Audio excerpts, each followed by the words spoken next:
Untukmulah agamamu dan untukkulah agamaku.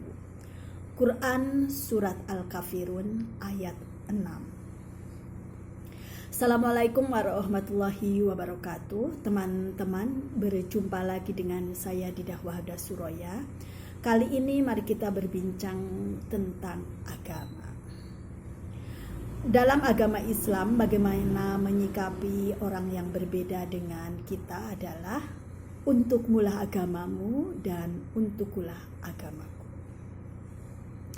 Tanggal 26 kemarin, hari Selasa, tepat di usianya yang ke-70, Ibu Sukmawati menjalani ritual pindah agama. Beliau dalam usia yang ke-70 berpindah dari agama Islam yang telah dianutnya selama ini, yang juga menjadi agama ayahnya, ibunya,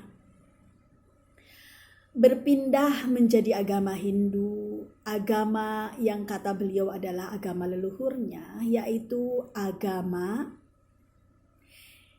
neneknya dari ibunya Bung Karno. Karena ayahnya Bung Karno menikahi gadis Bali yang kemudian menjadi Islam. Kenapa baru sekarang berpindah agama? Beliau mengatakan bahwa sudah lama beliau mengamati bagaimana orang Hindu beribadah. Beliau mengatakan bahwa ibadah orang Hindu lebih mengena di hatinya. Dan setelah menimbang, memutuskan akhirnya di usianya yang tidak lagi muda, yang tentu saja sudah sangat-sangat matang, beliau memutuskan untuk kembali ke agama leluhur dari Ibu Bung Karno, yaitu agama Hindu.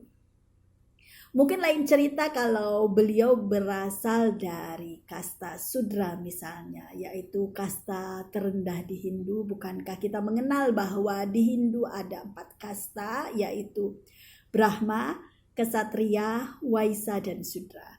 Karena beliau dari keluarga kesatria atau mungkin Brahmana, maka beliau merasa tidak ragu-ragu untuk kembali ke agama leluhur, karena di sanalah beliau berada dalam posisi yang terhormat. Kita sudah tahu bahwa Ibu Sukmawati sudah lama bersitegang, berseberangan pendapat dengan Habib Rizik Syihab. Habib Rizik Syihab mungkin mempresentasikan sebagai ulama Islam, beliau juga salah satu keturunan Nabi, sehingga Ibu Sukmawati berpendapat bahwa seperti itulah Islam. Dia tidak menemukan kedamaian dan akhirnya memutuskan untuk berpindah ke agama Hindu. Kita tidak mempermasalahkan itu, monggo saja. Sebagaimana kata putranya, agama atau ageman itu bebas untuk memilih. Silahkan mau mengagem agama apapun. Itu di luar kapasitas kita. Bukankah beberapa tahun yang lalu setelah Salma Fina dan Taki Malik bercerai, Salma Fina memutuskan untuk keluar dari Islam. Di usia yang sangat muda, betapa inginnya Salma Fina menemukan keindahan Islam. Dia memutuskan untuk menikah seorang hafid, tapi dia menemukan kekecewaan. Setelah bercerai, akhirnya dia keluar dari Islam. Teman-teman, kita melihat di Arab Saudi, fenomena di Arab Saudi tanggal 20 Oktober kemarin, sehari setelah peringatan Maulid Nabi Muhammad, diadakan pesta besar-besaran di Arab Saudi. Lihatlah baju-baju mereka yang mereka gunakan, jubah-jubah dengan sorban. Di Indonesia, baju demikian adalah baju kebanggaan para pemuka agama. Karena jubah seperti itu, sorban seperti itu adalah berasal dari Arab dan Islam berasal dari Arab, sehingga banyak orang-orang yang merasa taat beragama Islam memakai kesehariannya, memakai pakaian seperti itu untuk beribadah. Setelah kita menyaksikannya seperti itu, akhirnya kita sadar bahwa jubah sorban itu bukan pakaian Islam, itu hanyalah tradisi baju-baju Arab, tradisi Arab. Dalam Islam, agama disesuaikan dengan kepantasan dan menutup aurat. Jadi kita tidak perlu menunjukkan keislaman kita, ketaatan kita dengan memakai jubah dan memakai sorban, karena itu tidak menjadi tanda seseorang taat kepada Allah. Lihatlah mereka berjoget, mereka bermain kartu dengan bercadar, berkerudung, bersorban. Tentu sangat menyakitkan seandainya kita beranggapan bahwa itu adalah pakaian Islam. Sekali lagi, mungkin ini ada hikmahnya bahwa jubah, sorban itu bukan pakaian Islam, tetapi itu adalah pakaian tradisi Arab. Sehingga kalau untuk orang Indonesia, sebaiknya karena pakaian kita bukan seperti itu, kalau kita hendak beribadah ya sudah, kita pakai sarung, pakai peci, tidak perlu juga bersorban. Yang penting menutup aurat dan menjaga etika kesopanan.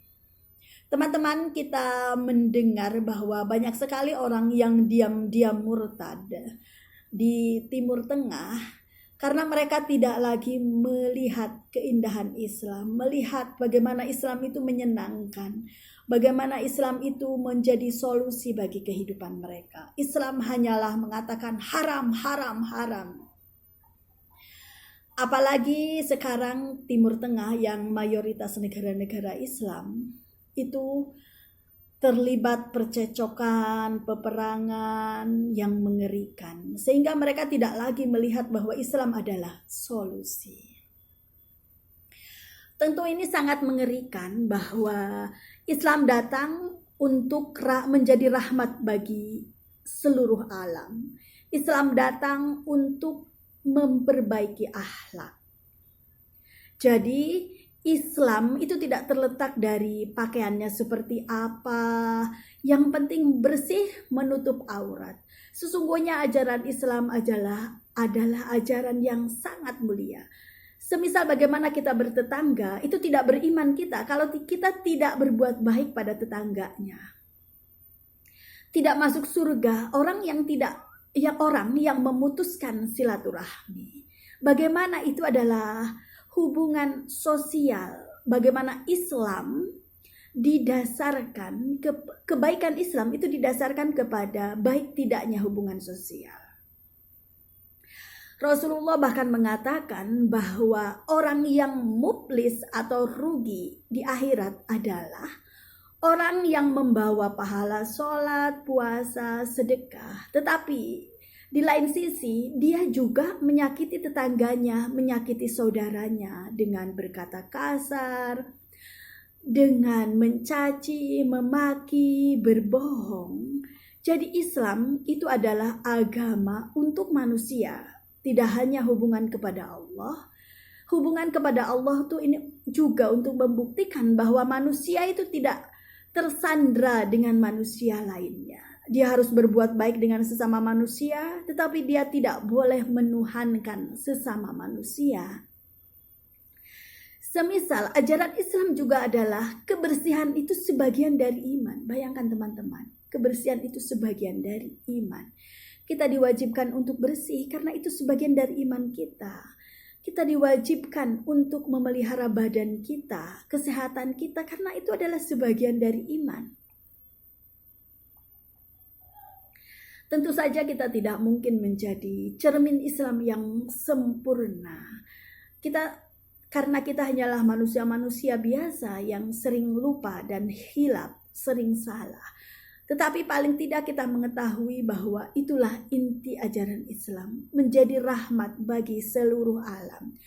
Sehingga kita tidak mudah untuk tertarik untuk keluar dari agama kita. Dengan mudahnya kita melihat bahwa orang lain, agama orang lain, itu menjadi lebih indah, menjadi lebih beradab, menjadi lebih berkasih sayang. Karena inti dari ajaran Islam adalah rahmat, akhlak. Teman-teman, mari kita menjadi corong-corong, menjadi bukti bahwa Islam adalah rahmatan lil alamin. Bukan agama yang tidak rasional, agama yang mengajak kemunduran, agama yang mengajak kepada perpecahan, peperangan, pembunuhan, tetapi agama kasih sayang. Islam artinya selamat.